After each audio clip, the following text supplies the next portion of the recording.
Okay, hopefully it doesn't give me any issue this time. Take two. Take two. Hi guys, I'm Jules, and this is one of my really, really close friends, Adia.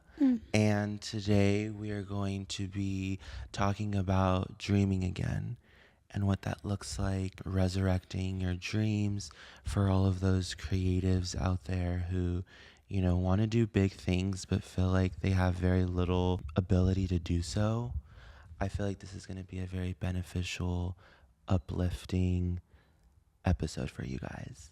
I feel like it's cool because it's also coming from people who are learning it as well. Exactly. And we're like so young. And I feel like we have a tendency of being so hard on ourselves at such a young age. So just give me a 2-minute rundown who you are, how you know me, how we met. Okay. Hi, my name is Adia. Me and Julian met as coworkers. We're still there. Okay, I don't know. I forgot. Okay, we work at Nordstrom. Cat's out of the bag. I've been there for almost 3 years this year, which is devastating. But Wait, me too. I'm going on my third. Yeah, I'm going on my third too. I've been there, but I started off as like an assistant and like all that bullshit. What was that like? Awful. I was someone else's like little like dog, you know? And after doing that, I was like, well, you see all the money that people in sales can make. So I was like, oh my gosh, like I need to be a salesperson. I feel like being an assistant's really dehumanizing. It is. Especially because of how much money they actually make. It's insane. Yes. However, I think it taught me so much. Like, that's true. You did tell me that. I think it really did like make me understand that like I don't even understand how like work is work for a reason, even like being that young. Like I was 19 when I started and I had never had a job like that, and here I was working with a bunch of like 50-year-olds and they don't give a damn. No, they don't care. They don't care if I'm having a hard day. They don't care if I'm like crying. They don't care if like my boss is triggering me. So I started doing that, and then I moved, and then I went into like the real like big deal. It's not even a big deal. It's like such bullshit. But they make you feel like it's like where you want to be. Yeah, which to like the benefit of the doubt, like it was pretty good money. I feel like Nordstrom has a really great way of manipulating your way into like, this is like where you want to be. Because at the end of the day, Nordstrom is like, we've talked about this so many times, but like it's good money for what it is. Yeah, it's just like the mental struggles of it, and also when you don't make the like certain amount that you're used to, you're like, the potential of what I could have done, and that's when like the self-doubt comes in. Oh yeah. And it's like almost like it makes you just pause and like just feel like you're so still. And it's like such a awful place to be in. It's mentally debilitating at times, for sure. I feel like I've kind of detached myself a lot from it though. Like I don't know how to do that. I still am trying to figure out how to detach myself from that. And you know, you've told me several times, and I just mentally don't know how to like even comprehend the first steps of what that looks like. Well, I think we're also have an age gap, and like you're wanting to find something that's more of like long term and like has longevity to it, and I'm still figuring it out, you know? And also I was just like so tired of feeling that way every day. And like I literally for like the first time like this like year in January, I remember like early January was like, it felt like the first time I had like seen the light in like 2 years. Like I went on a trip with my friends in the desert. I remember you told me, I was like posting all over Instagram, and it was like I literally cried so much on like my way back, because I was like, this is the first time I felt like I'd laughed in 2 years, smiled, or like any of that. But yeah, so I don't know, it's still like a process. Like I feel like there's days I'll sit in my car and I'm just like, fuck. It just like gets so boring, and it does get really boring for sure. I actually was in therapy yesterday, and how was that? It was really good. But she had told me, because like my biggest struggle lately is like my room's a fucking pigsty. Mine is too. Yeah, my room is a pigsty, but it's not actually that bad. Like it's just clothes and like unpacking and stuff like that, and I haven't like got myself to do it. And like my car is kind of messy, and every week for like 2 years room was perfectly clean. Car was cleaned every Tuesday. That was always something that was in my routine. You know what? Me too. Yeah. I realized when I was younger, like before the car that I have now, I was very on top of it, always got it cleaned, always had it vacuumed, always had the payment on time. Yeah. But my therapist was saying how I was telling her all this stuff is happening, and then, you know, all the stuff with like my family. She was saying how it's like a good thing sometimes when that happens, because you don't feel like you need to control everything you feel out of control of. Mm-hmm. And I was like, I thought on it like that. Yeah. So I don't know. I feel like this like moment right now I'm in is just like really trying to let loose a little bit, because I've been so uptight. And also, when I was making a bunch of money, I got my happiness through like all of the things I was buying and all the dinners I was going to. And by a bunch of money, I mean like literally no money at all, but like to us. No, I completely get that, because I feel like when there's like peak seasons at Nordstrom, and I always describe like, because like working like alongside Chanel, like Chanel is like guarantee you're gonna make money. You know, like it's not cheap. And so whenever I have a really good day, I feel like I'm on top of the world. I feel like my life's fulfilled. But then I have to realize, I have to catch myself, like this doesn't bring fulfillment. Because then the next day when I don't do it, I'm already automatically disappointed, because I've trained my mind to think like I was feeling fulfilled when I made $6,000. I also feel like this isn't even like unique to Nordstrom. Like I think it's just retail in general, like every retail chain. Well, I feel like it can be unique to Nordstrom, just because not a lot of places make commission like we do. Yeah, and I think that's what differentiates like people who work at Nordstrom versus like working at Hollister, working at Zara, or working at H&M. Like anything that's just straight up hourly is where we are different, you know, and that's where, you know, the uncertainty comes in, you know, because, you know, one day you feel like you are fulfilling the fruits of your labor. And I always say like, oh, like everything that I just, you know, made, it's already gone. Because I got it like $1,200 in returns. Yeah, the returns get you. The returns is what literally, I feel like returns are like so debilitating. Yeah, that part sucks. Well, now it's even like more aggressive. Even worse. Because it's so aggressive. It's like in jewelry too. Like I had like a $3,000 return the other day. I don't know. I enjoy the aspect of like the department I'm in now, because there's so much to do that I don't even think about it anymore. Like I'm genuinely just there. Like, and if I have a good sales day, like that's what it is. Like I expect disappointment. Literally, like if you go in disappointed, you'll never get disappointed. Like when it doesn't go your way. So I'll just be sitting there fixing the earrings, and hopefully someone walks up and asks to see Gucci necklaces. Like that's literally like, or wants to buy a Rolex that day on a random Tuesday. But even then, like the what ifs, and then the what ifs of it coming back. Well, the what ifs only have to last for 2 weeks, because those specifically, only of the Rolexes. I know, but those in specific are only a 2-week time span. But even then, thankfully. Like it's so like I also just like think about it like we're selling something. Personally for me, I've just realized how much I don't value materialistic things in that aspect. Like, yeah, especially working at Nordstrom, because before I was like always like, oh my gosh, like designer this, designer that. But when you're there every day, you genuinely don't even care. You get like immune to it. You get immune to it, and it's just like, okay, cool. Like that's not impressive for me. I think the last time I was like infatuated with like purses and everything was when I went to Europe, and I saw like how beautiful like the quality of like real Italian leather is, you know, and like that kind of stuff, because it's so oversaturated. It's all you see, like get the next limited YSL bag, and that's a duffel, like, and it's like $5,000, and I'm like, do you know what I could do with $5,000 right now? No, literally. Like, I can do a lot of things with $5,000 right now that are actually gonna benefit me.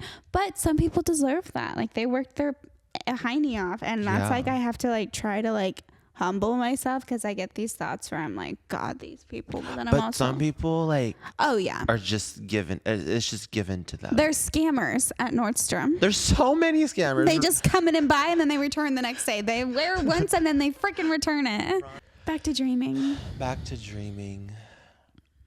I don't know. I feel like, I mean, you know, I've been in school off and on for the last few years, and I feel like I'm in a phase of my life too where I'm learning all of the fundamentals of like healthy relationships, like with people around you and with myself. I'm learning right now because I've had to teach them to myself. And so I'm in school until I find something else. That's just kind of what my motto is. I'm not going to waste these few years. And I've also already spent 3 years in school. Like, I'm not going to throw that away. And you shouldn't. You shouldn't throw that away. I don't want to work for anyone. Like, I want to work for myself, babe. Yeah. I know I have what it takes. I know I have like the like entrepreneur like mindset. I've had like one since I was younger. I freaking sold lip balms at school for like $5. I used to go to Smart and Final, buy the big box of candy and sell them. Yeah. Just to make money. Yeah. And people bought them. And it was starting to become a known thing of like, oh, like he's selling candy. And yeah, $1. I think also something that like you and me are not willing to do is like not be intentional with what we plan on doing as like work, and like it needs to mean something. It needs to mean something. Always. It always needs to mean something. I was going to go and be a real estate agent, and then I was like, I don't care about anything that these people have to do. My motive was just to make a shit ton of money. Yeah. But what's the dream at that point? Because you're in the office 7 days a week, and it's like, I don't mind working hard. I'm just not willing to do it at someone else's mercy of like a yes or no. I want to be the one saying yes or no. Yeah. I don't want, like. My friend, I have one of my best friends from Vegas. Mm-hmm. He owns a lot of property in Vegas. Oh, yes, this one friend. Uh-huh. Yes. And he always told me, because obviously he's very, very, very well off. Mm-hmm. And he's very humble about it. You would never know he's rich. And he always told me, he says, if you want to be a millionaire, you're not going to be one working a 9 to 5. Yeah. You'll never be a millionaire working a 9 to 5. The people that you're working for are the millionaires, but you'll never be one. You'll be stuck with this. Not even the people in management don't even make anywhere near that. No. And he put into perspective, he said, you have a very Americanized job. Mm-hmm. You work 9 to 5. You make somewhat of a decent salary.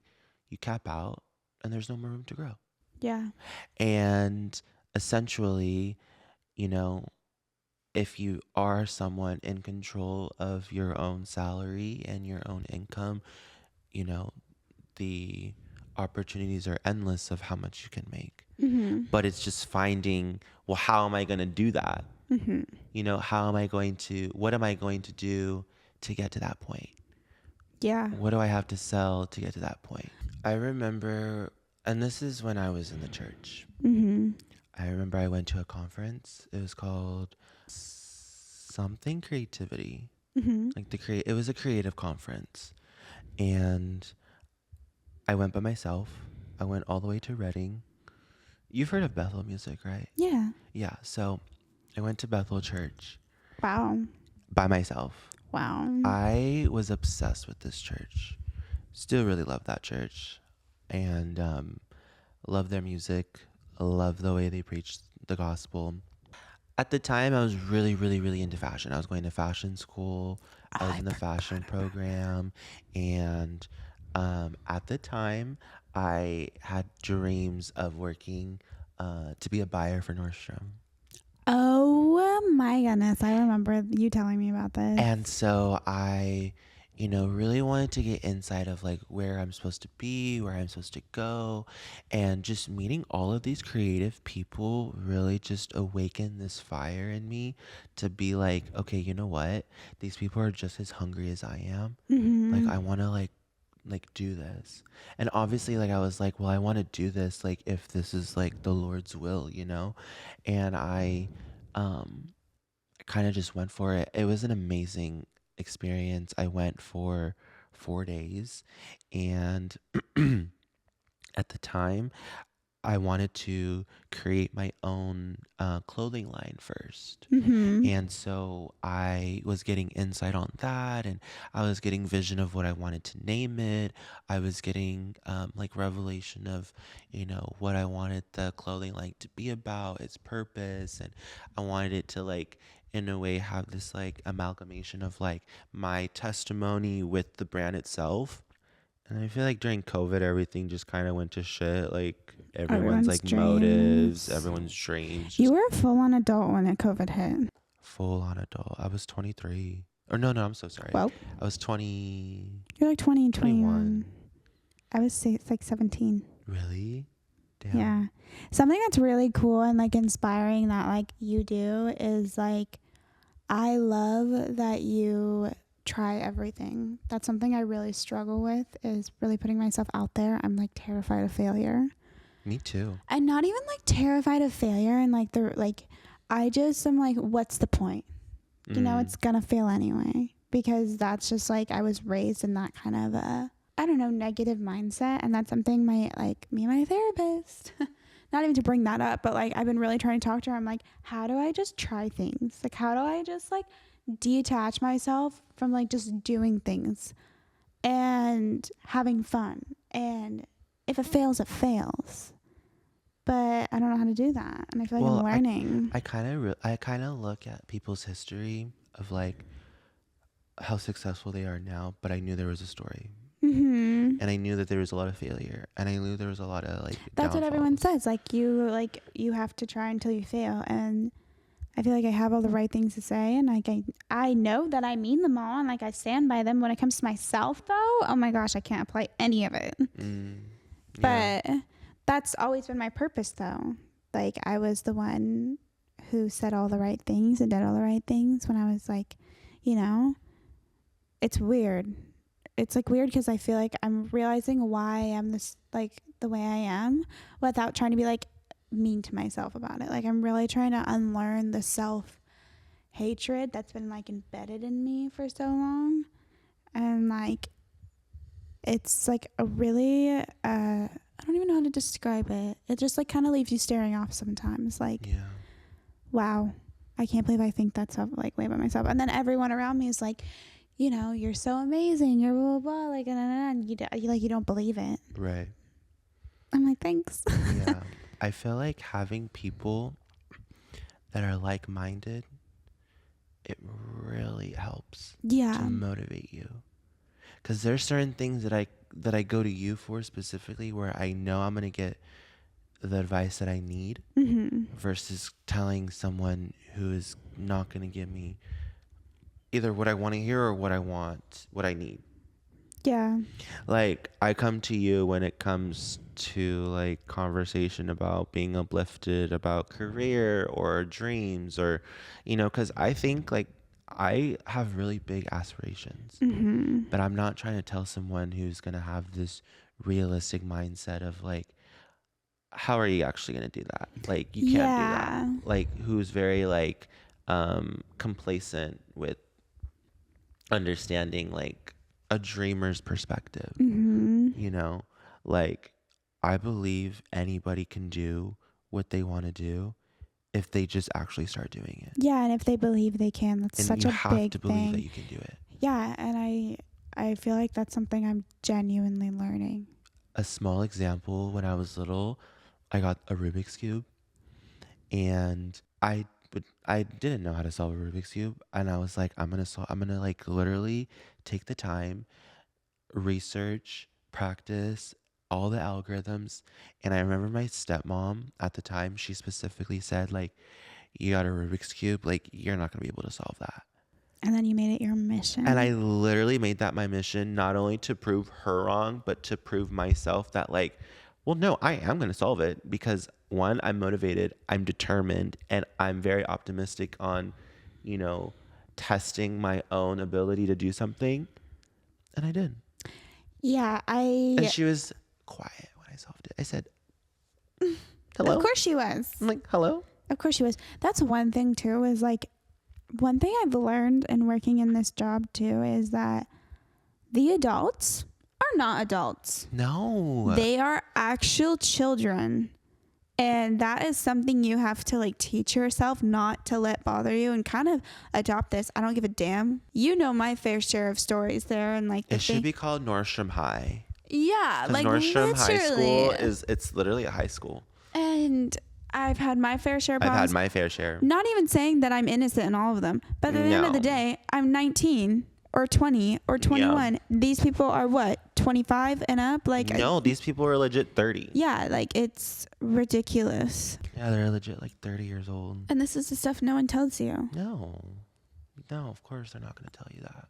What would you have to say for men specifically who are struggling with this ability to tap into like, damn, like this is what I want to do, but I don't know where to start. I don't know the resources that I have. And I feel like everybody else is doing the same thing.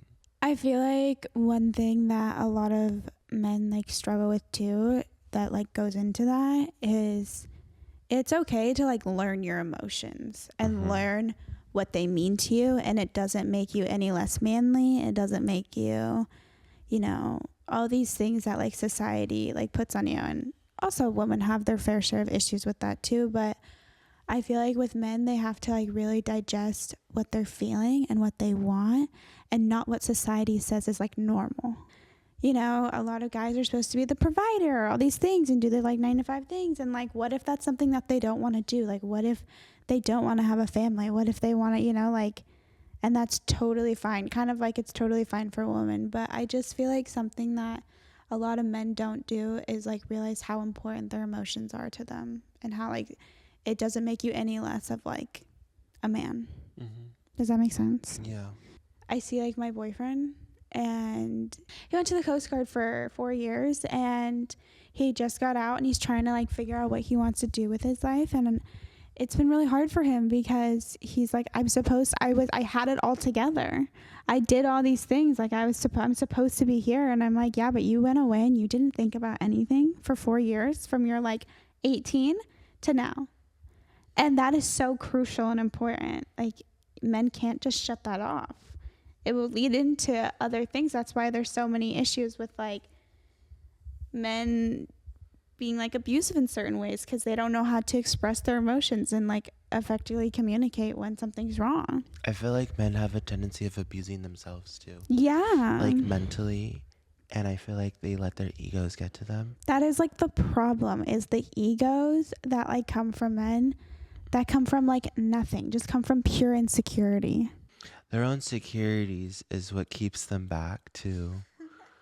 It's what holds them back from, you know, fulfilling like the true dream that they were like designed to do. Yeah. You know? And almost like, I don't want to say like submitting, but submitting to the fact that like they don't have control of situations, and like I think it's more of just surrendering to the fact that they don't have control. And like not even saying that in a way of like men need control. I just feel like society has just put this like thing on them that they have to like be a certain way and do certain things. Yeah. And hopefully this is making sense. Well, it's kind of an awkward topic to like talk about. Well, I think it's because it's talked a lot about in our brains, but not actually like vocalized. Yeah. As we've been talking about this, all I can think about are like the men at my gym. Like the men at my gym, I feel like are very not only motivated to work out, but they're also really motivated to like help other people. Yeah. And how do they help other people? They help other people by their fitness journey. And that's exactly what like I want to do. Not enter the fitness journey, but like I want to help people, men specifically, with their mental and emotional and psychological being. You know? And I think, and I sit and ponder, it's like, okay, well, what is going to make me different than everybody else? Because I don't want to be the, you know, person that is emerging into a very saturated industry as the podcast and talk about relationships, talk about dating. It's something different, and that's something I don't want to do that. It at this point, like, it's just another person talking about, like, the same thing everybody else is. I think you have like a really cool idea, and like I really like it. I also think it's kind of like you want to see the change, be the change. If you want to talk about all the issues that there are with men, speak to the men who need help. Speak to the ones who don't think about this kind of stuff, Mm-hmm. And that's where like actual change happens. Right. And not even like something like it, not even like a way of like this needs to be changed, but more of a way of like comfort. Mm-hmm. Everyone deserves that, Oh, There's so many podcasts for women and struggling women, and like I love that. Well, but there's not that many for men. And my goal is for the women who listen. One, I'm sure they can relate to, because I feel like this is a very like general topic. It's just mm-hmm. dreaming again. Yeah.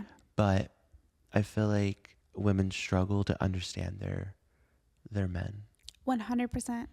It's been really weird for me because I went from dating a woman, and I've been like off and on, like my whole track record's been woman, man, woman, man. What am I feeling like this season? And like I feel like no, literally fall.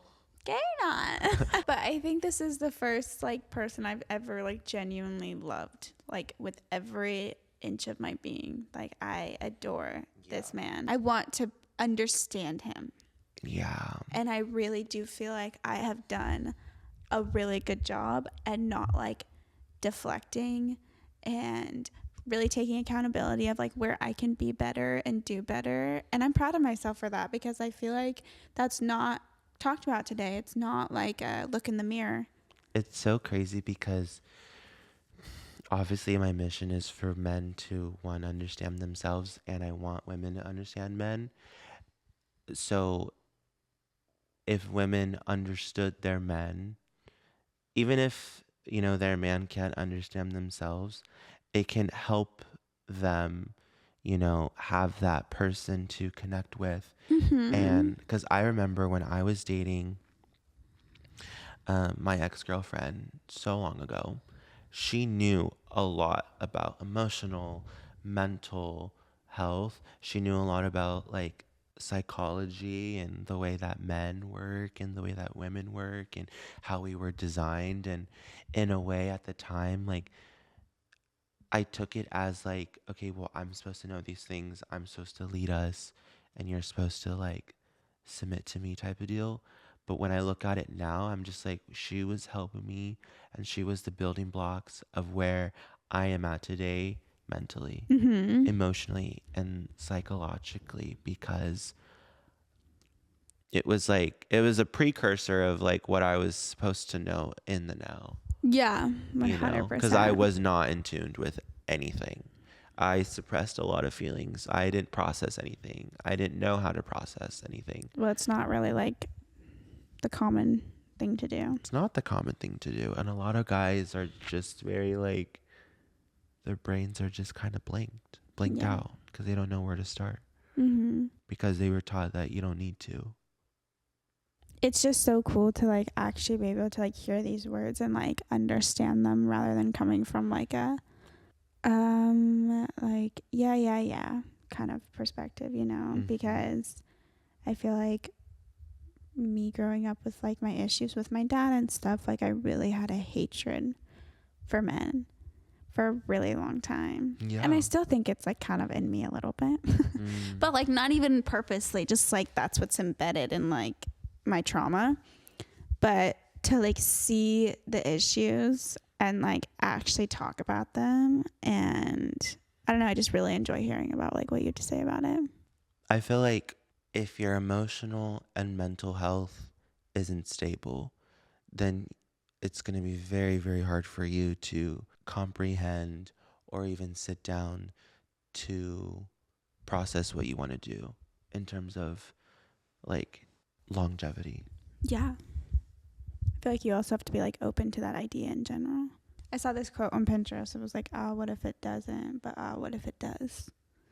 And just like really like rewiring your brain to that kind of mentality. It can be really hard with all of like the comparison that like I wish social media wasn't a thing as much as like I like it sometimes, because you see all these 20-year-olds or 21-year-olds in their penthouse apartments in LA doing these like meaningless things, and they get all this money. And like, I'm not even saying that from a jealous point of view. Cool. I'm so happy for you.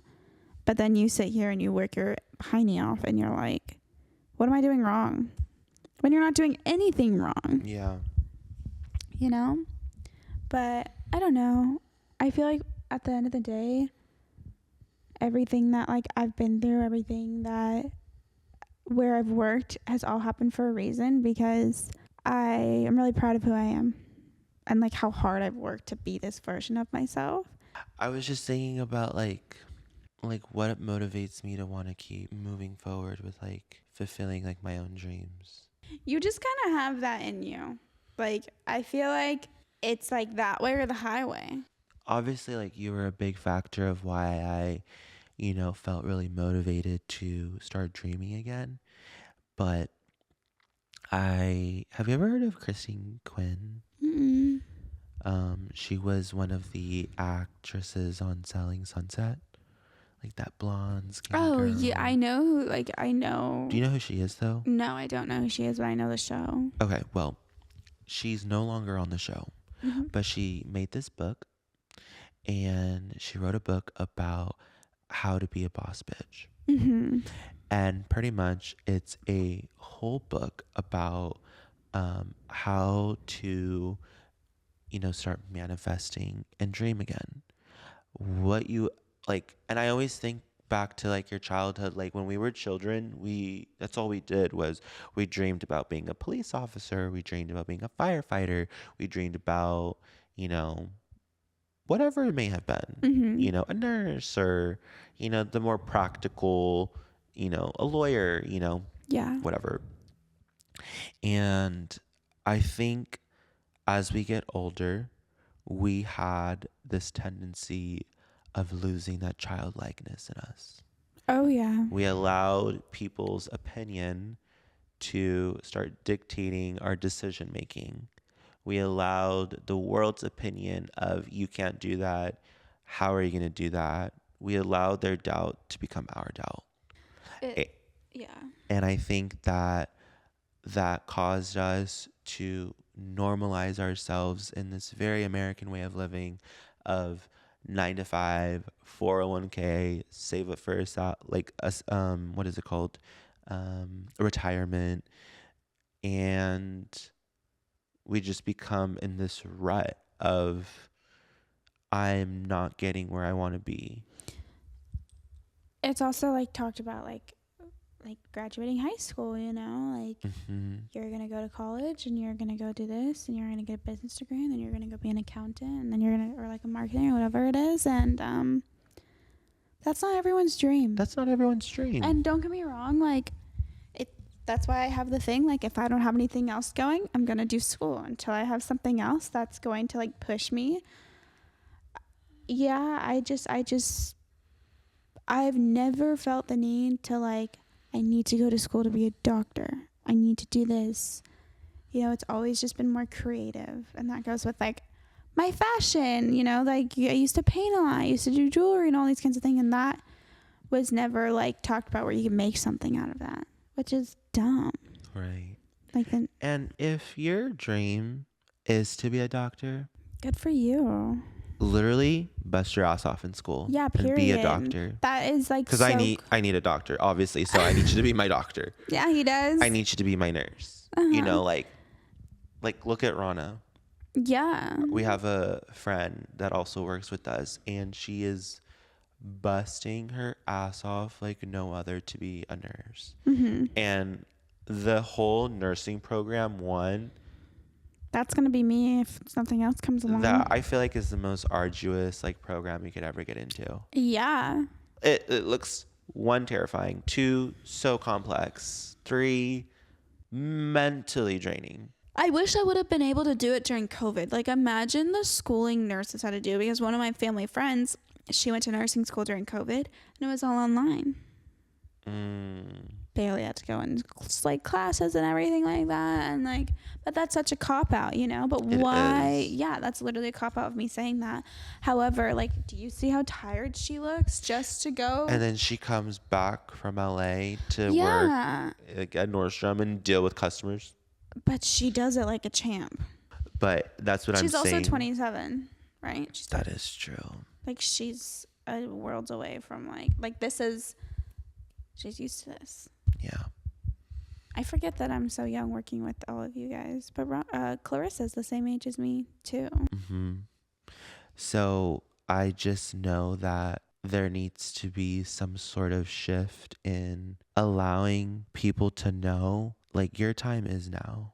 Mm-hmm. If you want to start that band, start the band. If you want to start that clothing line, start the clothing line. I feel like whatever you want to do, make sure it's the opposite of what people are doing. Yeah. That's the advice that I would give. Like, for me, like, starting this podcast, like, I didn't want to just join a trend of like, oh, I'm going to start a podcast like everybody else. I wanted to do something that was what everyone wasn't doing. Mm-hmm.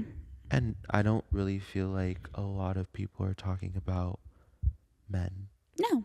If they are, they're dehumanizing men on how shitty they are.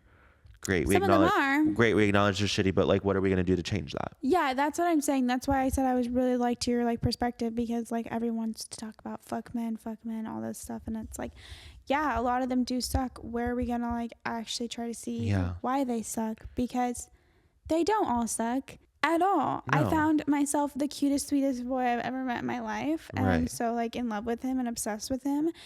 And for the longest time, I feared men and just thought they were just like this big issue. But you know what's crazy is I want the ones that quote unquote do suck. The quote unquote like ones that have been cheaters, the ones that have been, you know, deemed as like not good men.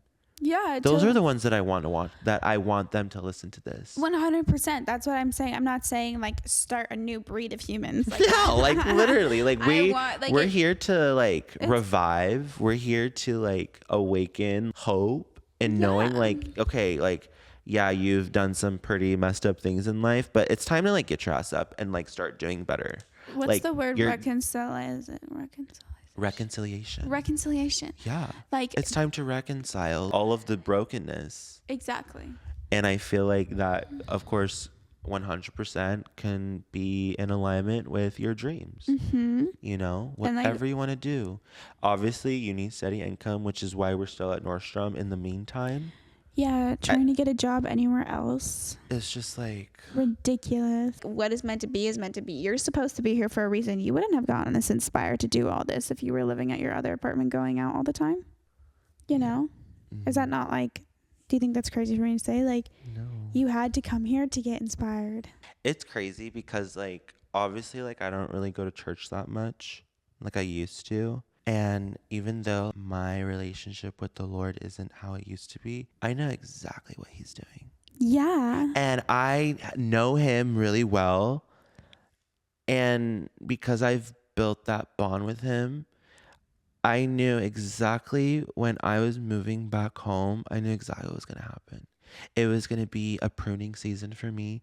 It was going to be a season where I had to fully surrender this ego of like, okay, like obviously you don't want to be back at your mom's, but you know what? It's going to benefit you. 100%. I knew exactly what these 6 months were going to look like for me. Mm-hmm. You know, and it was only going to like benefit me later on when I tell the story of like how I started. Yeah. You know how many stories that I've heard of like these famous people that are like, I was broken and I went back home, or I was in a rehab facility, or all these things at like 24 or 23 or 27, you know, even like later. Mm-hmm. And then they make this freaking empire, and it's like, Yeah. Well, also too, I think coming home was like a blessing in disguise. And this is something that I've talked to my grandpa about because, you know, my family there's just a lot of things going on, like with my sister and like my stepdad and health and well-being, and so I think that it's really good that I am here. Yeah, because you're able, even though I was like 20 minutes down the road before. You're like able to like take your sister to where she needs to go tonight, like those kinds of like bonding moments. 100%. I feel like I'm going through the same thing right now. I left my family's house, I left my dad's house with my sisters and everything like 6 years ago, and oh my gosh, yeah, and I moved in with my mom, and I didn't see them that often, and now I'm like getting to take Audrina and my little sister to dinner, and help my sister and their boyfriend, all these things. And it's like, it's so nice to be surrounded by that again. Even if it's like, obviously it's not forever, like this isn't ideal, but like you live in a beautiful house. Thanks. At least you're not going home to a shed. At least I'm not going home to a shed, at least like we both have nice houses to go home to. Right. And a place to go. No, literally. I'm just like, damn, like. It's not rock bottom at all. I always think too about failure, how you told me we are supposed to struggle in our 20s. And that, like, there's some things that you say that just stick with me, and that's one of them, because I think about that and I'm just like, whoa, like it's 100% acceptable and valid if you are struggling in your early 20s, mid 20s. Late 20s is when I feel like you start to realize, like, okay, I no longer have to struggle like how I did before. My struggles are going to be a little bit different, but it's going to be a lot more, there's going to be a lot more security there. You don't have this pressure on yourself. Well, that's what I've read in a lot of books. Like, I've seen a lot of people, like, because I read a lot of self-help books, and one of the books that I read, they said that, and it was like, your entire 20s is going to be you doubting yourself, you feeling like you're under this pressure, you comparing yourself to everyone, you doing all these things, and that's only heightened with social media, Oh, social media is the most deceiving platform. Everything, it's so crazy, because I've even said this to people. I say my Instagram stories is where you're going to see the cute pictures, and then my close friends is where you're going to see the crazy like memes and like candid photos and whatnot. I don't know what I post. I post most random things. Really? Yeah. I'm dead. Yeah, not me. I post really like aesthetically pleasing photos. I've always been really bad at that. I mean, look at my outfits every day. Like, they're not aesthetic at all. I mean, it gives really like schoolgirl vibes. It's me, yeah. It screams you, actually. But everyone's been telling me I need to up my style. But like, I feel like I don't want to look old. But like, your specific style is like, I'm this cute little like schoolgirl vibe. Yeah, and I don't even do it in like any like specific or any intention behind it. I just love color and skirts and matching things, and I feel like my style has had its evolution for sure. Yeah. Because you've told me that. You told me, you said your style is way better than it was before. I'm like, damn, thanks. No, but like I felt that too. Well, I feel like you have found how to make things like work and like them look really good, and they don't have to be like designer and all these kinds of things. Like, oh yeah, no. You would have designer's so tacky, to be honest. It's so tacky, but you used to wear like, I would see you with your designer things, and like, not even saying that in a bad way. I just feel like I'm like, your style actually sucked. I love seeing you in clothes that make you feel comfortable. That's what it is. I love seeing things that make you feel confident, and that's the bottom line of it. Not what you wear. I don't give a fuck what you wear. Mm-hmm. Do you have anything else you want to talk about? Just like really giving men hope, really. Mm-hmm. Like, my heart is like... Because speaking to you. Yeah, I really want to give men hope of like, they can do it. Mm-hmm. And they will do it. Mm-hmm. You'll do it. Thank you. I believe in you. Thank you. I really want to. I think you will. I am.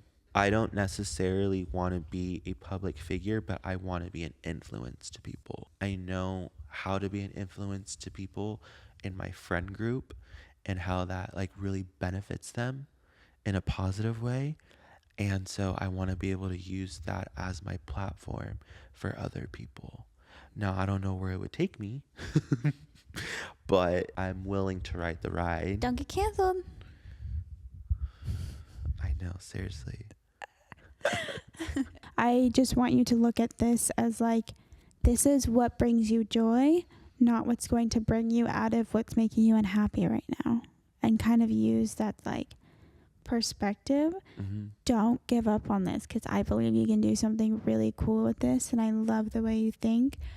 I just don't want to see you get like sad when you don't get the reaction. But you know what if you do, like what if it takes off? Anything can happen. Just stay positive. Right. And I'll be there to hold your hand when you don't feel like being positive. So thank God. I mean, walks to jewelry. You're like, what Friend, now? I'm not okay. I'm not okay. Why? No, literally. Anyways. So I like to challenge people. So I have this thing called the Challenger. And I want you to challenge, essentially give these men homework on what they can do right now, today, to start dreaming again, for their big dreams, for career, even if it's like their dreams for a relationship. What can they do right now to start dreaming again? I feel like something I would challenge somebody to do, like a guy to do, is like reflect on when is the last time you felt sadness and genuinely process that emotion. And like sit with it, and not in a way, and not in like a sadness of like a business thing or like anything like that, like something that really did hurt you and why it hurts and why like it happened, kind of thing. Like try to see why it happened, right? Even if it doesn't make sense, like, but that's kind of difficult, because like what if it's like with a death or something, like just really think, when was the last time you were sad and why it was significant to you? And how would that motivate them to? I feel like it would help identify like what they're feeling more and able to communicate it rather than just like push it to the side. So when something like you feel sadness or you feel some sort of like anger or something, instead of just acting on the emotions, identify what that feeling is. I feel like the action of that emotion would be self-doubt. Yeah. Or would be rejection. I can't do this, or I don't know what to do. Hopefully that was good. I don't know. That's what I would like say. Well, I feel like that's a like more of a like a deep rooted, like, that's why I said psychological, like, because it's all deep, like everything's deep rooted like and that's psychological. Really digging into the root of like why they're in the position that they're at. Yeah, it's not talked about to do that. So it may not sound like something that is gonna like bring them out into to like motivate them. I don't know. But it is. I think it is the root of solving some underlying issues before you could even be motivated. The people who want to do that will do that, though. Of course. The people who want to be motivated, like, I feel like there's so many reasons why to be motivated, I could say. We have air in our lungs, all the cliche things, but like, I mean, those things when you are start true. looking at, yeah, exactly. Those are things that are true. But when you start looking at yourself in a deeper manner, in that way, you're able to breathe deeper. Right.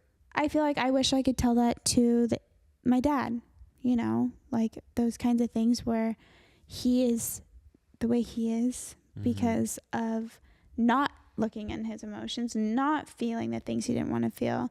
And so he felt like, and he just reacted so much out of anger and stuff like that. And I feel like those kinds of deep rooted things are so important to learn. And if you're here watching this, like, that may not be the most inspiring thing, but it will have you thinking. Right. It will like actually make you think, and you may not want to think about it. That's my advice. I always like to say, and this is something that I got from a worship leader. She said, you can only heal what you're willing to feel. Yeah. That has stuck with me for literally years. She said, I remember her saying that in a podcast, like back in like 2018. Yeah. And that still sticks to me to this day. And it has kept me alive at some points, because you've seen my really dark days of like, what's the point? And that's why I take healing so serious, and I find it to be a gift, And you even told me, you said feeling is a gift. It is a gift. That's another Adia quote that I love so much. I feel like that's why I said that too. And my advice is like, it's so good to feel. It's so good to feel. It sucks. It's like sometimes because you don't want to feel that. Because you've been in positions where you weren't able to feel and you've had to train your mind to feel. Like, yeah, I felt numb. I felt numb for so long. I didn't know how to cry.